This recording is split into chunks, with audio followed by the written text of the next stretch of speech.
While the overall likelihood that any one person will even meet, let alone be killed by either one of them, is very low, there are two types of killers that people are fascinated by: contract killers and serial killers. But something that confuses a lot of people is the difference between them. I mean, on the most obvious level, they both kill many people with periods of non-violence between the killings. So I mean, isn't a contract killer a serial killer in the most literal sense? Contract killers, also known as hitmen, are hired to kill a specific person for a specific reason.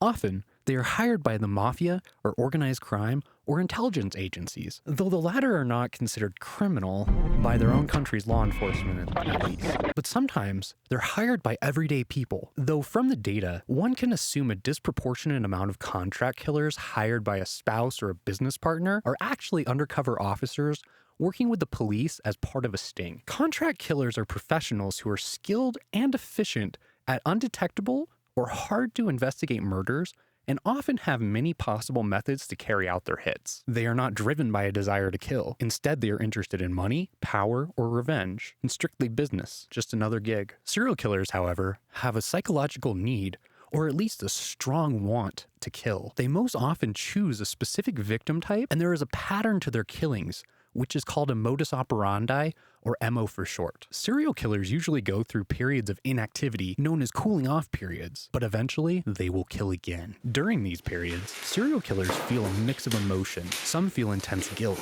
Others tell themselves it was the last time. Some turn themselves in or confess to others. Some just feel completely calm, and some are even happy. So while there is some variation in the cooling off period and the emotional response serial killers have to it, the cooling off stage itself is just one more part of their psychosexual drive to murder that is somewhat like a fetish for serial killers. They need the murder to be done in a very specific way to get the right emotional sensation, and some may actually feel shame or guilt afterwards, which is very similar to the experience of some less harmful types of sexual fetishists who find themselves seeking out experiences they later find shameful or problematic. Abjection of oneself is an interesting mental experience that some, but not all serial killers experience after the murder. For instance, there's the case of the weepy voice killer who would call the police and confess while crying. Fire emergency. Please don't talk, just listen. I'm sorry I killed that girl. I stabbed her 40 times. Kimberly Compton was the first one. Oh, my safe. I don't know what's the matter with me. I'm sick. I'm going to kill myself, I think. Where are you? I'm just going to... If somebody dies with a red shirt on, it's me. I killed both of you. I'm sorry. I'll never make it to heaven. Calm down. This is an example of someone experiencing extreme abjection to themselves. On the other hand, Dennis Rader, the BTK killer, loved to torture and torment the police almost as much as he liked to hurt his victims. Arrogance and ego is what brought him back. He wanted his story told. He said that he began communicating once again because of Robert Beatty's book. He couldn't stand somebody else getting attention, getting on the front page of the paper, the Wichita Eagle, for his work. So he came out of hiding. Over the next 10 months, Rader sent letters, bits of crime scene evidence, postcards, even chapter headings of his own BTK story to Wichita's TV stations, police department, library, and postal boxes. He wanted to demonstrate his power once again by sending in these things and his superiority over law enforcement and society. But Dennis Rader's separate lives were on a collision course. On February 16, 2005, BTK sent what he called communication number 11 to TV station KSAS. Inside the envelope was a computer disk with a message for police. Forensic examination of computer code on the disk traced it to a computer at Rader's church, one he was known to use. Surveillance video and DNA matching also pointed to Rader. On February 25th, police made their move. Dennis Rader was arrested less than a block from his home. But to clearly answer the question, can a hitman be a serial killer at all? The answer is yes, but it is rare. Hit people are generally all business, whereas on the other hand, serial killers are meeting an emotional need or a want that is intensely strong and always somewhere in their mind. They want to kill people with or without remuneration. In fact, Most would rather not be known so they can continue killing to meet that emotional need, putting aside the possibility of narcissism making them want notoriety. But I've always thought about seeking notoriety and playing games with the police as a side quest of sorts after they've been caught. There are some that like to toy with the police, again, like BTK, but for the most part, many of them begin playing around with the police once they've been caught. Same with the court systems. Like, look at the way that Ted Bundy wanted to be his own attorney. And likewise, getting caught is a problem for a serial killer because it basically means their career is over. And almost no one wants to be the worst to ever do it in any field of endeavor. I'm the worst to ever do it, That's right, I blew it. That's right. Lyrical finesse. Sounds like vomit, and off rolling down my chest. Are you so impressed? Are you say I'll never be best? Other than making a silly aside for this video, you're pretty unlikely to hear a rapper ever put together verses talking about how awful of a rapper they are. They might talk about how awful of a person they are, but they're always going to say that they're a good rapper. So in short, most hitmen are not serial killers. They have little to no desire to kill beyond the job that they've been hired for. They are professionals who are paid to carry out a specific task, which just so happens to involve killing someone, and then move on.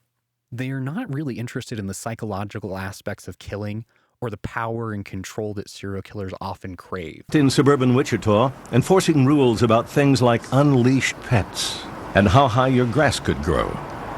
We've been tracking it down. The dogs. He even talked about it in a local TV interview in 2001. But there is another Dennis Rader, hidden behind that calm facade.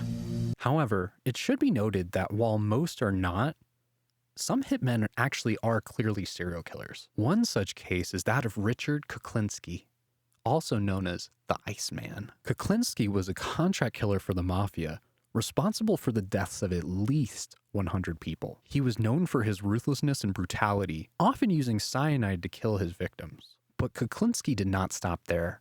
He also killed people for personal reasons, outside of his job as a hitman. After his arrest, he claimed to have killed over 200 people, including women and children. Kuklinski's case is unique in that he was both a hitman and a serial killer. And while he enjoyed the power and control that came with taking someone's life, because of his job as a hitman, he did not necessarily have a specific victim type or pattern to his killings when looked at in the big picture. Most hitmen are not interested in killing beyond the job that they have been paid for. They are professionals who have been paid to do a specific task and then move on. However, the overlap between hitmen and serial killers raises some interesting questions. For example, can a serial killer be hired as a hitman? While it's possible, I haven't come across a lot of cases like this. Kuklinski is a shining example here, but for the most part, the idea of a serial killer is very much about being alone, solitary, maybe sharing that with one or two other people, not something that's shared with a whole group of people. It's not like you're a serial killer and then you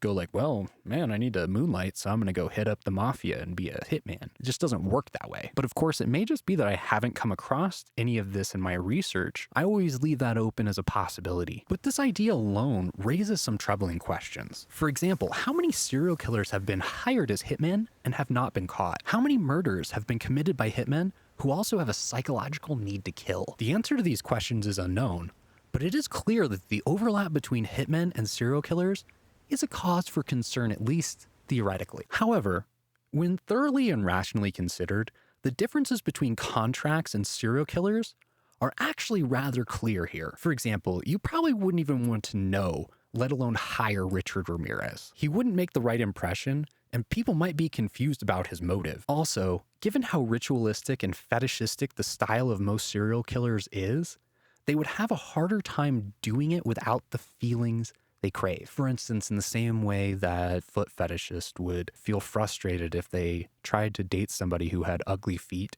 and didn't like to wear cute shoes. Not to say that those are the same by any stretch of the imagination on moral grounds, but to say that they have a similar emotional structure. The shoe is needed to make the foot fetishist have an enjoyment. The cute feet are needed to have a good enjoyment. They need the things they need, And obviously, some of them can need ugly feet. You know, I don't want to get lost in semantics there. It's just an example. Though, depending on their level of sociopathy, some serial killers might just enjoy killing for hire for the fun of it. Greatest job I've ever had kind of feeling. Another question that arises is whether or not hitmen can be considered serial killers at all, because generally they've killed multiple people who fit multiple demographics and used multiple differing methods. So would they still even be able to be considered a serial killer? Now, the answer to that question is quite a lot more complex. Technically, a hitman could be considered a serial killer if they have killed multiple people for different reasons. For instance, Richard Kuklinksi killed multiple people in multiple ways, but he had his favorite ways that he liked the most, and he particularly enjoyed torturing and hurting people. See, that's the difference. A lot of hitmen don't particularly enjoy it, they're just indifferent to it, which is a different emotional drive than feeling a need to kill. Furthermore, the term serial killer usually implies a specific psychological motivation, such as a desire for power and control, that drives serial killers to kill. Hitmen, on the other hand, are usually motivated by money, power, or revenge. And while they may have killed multiple people, their motivations are therefore different from that of a serial killer. Similarly, a hitman may have used a wide variety of methods, including methods that don't cause them to get their hands dirty. For instance, like rigging a house to have a CO2 leak. Also, hitmen are usually part of larger criminal organizations, such as a mafia or a drug cartel. Their killings are almost always planned and executed with precision. They are rarely impulsive or random. Serial killers, on the other hand, act alone, and their killings are often impulsive and unplanned. They may have a specific victim type, but their motives and actions are often unpredictable from the outside, though this changes a bit depending on what type of serial killers you're talking about. For instance, an organized or sexual sadistic type would be much more difficult to track than the classical disorganized offender who leaves tons of evidence. But with serial murder, there's always somewhat of a trail that can be discovered once the clear emotional motive has been uncovered. The real trouble with mafia hits is that the organization wanted it done, and so it was done in the same way that any company would roll out something, using an employee. Whereas serial killers, on the other hand, are trying to have some really, really fucked up kink play. So while there is some overlap between hitmen and serial killers, there are two very distinct types of killers and people. Hitmen are professionals who are paid to carry out a specific task, while serial killers have a psychological need to kill. This also kind of points to the fact that serial killer is an ill-defined term that has contradictory possible meanings, especially for a layperson, because it's not necessarily about how many murders they have committed or the fact that they've killed more than one person. Rather, serial murder is focused on why someone feels a compulsion to murder at all. In short, serial killers kill for an emotional reason. A pretty common structure for the development of a serial killer is the one created by Joel Norris that looks like this. A child experiences quite a bit of abuse. They have a table flipping fantasy where their tormentor becomes their victim. Eventually, after years and years of fantasizing about hurting this person, they have a cipher in their mind or a symbol that represents that person and how they want and can hurt them. And the more that they run through this fantasy and think about it, the harder and harder it gets for them not to go through with it. So eventually, they want to realize this fantasy, and it becomes increasingly harder for them not to do it.